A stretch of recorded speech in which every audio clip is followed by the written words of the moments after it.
សូមអស់ទេវតាមានឫទ្ធិបារមីការពា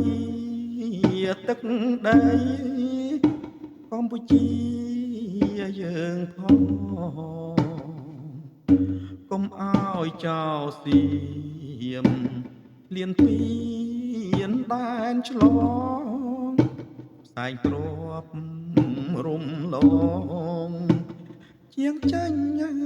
ឲ្យឆ្ងាយ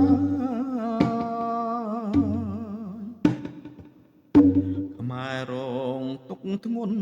ពន់ពេកប្រមាណបន់អាយសុខសាន្តជួបជុំឪពុកម្ដាយឈាមស្រង់ជាទឹក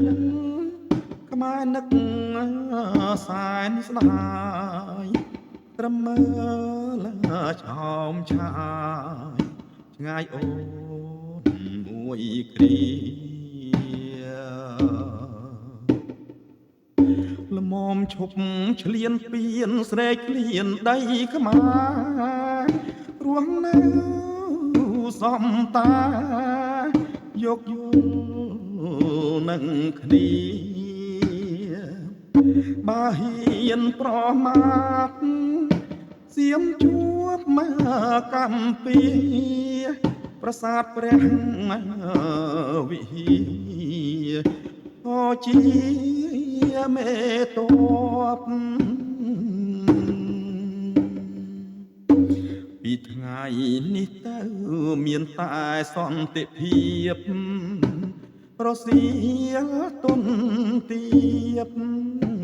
អូនលែងអាភ័ព្វពួកសៀមខ្លោបខ្លាចតំបន់ភ្នំទ្រប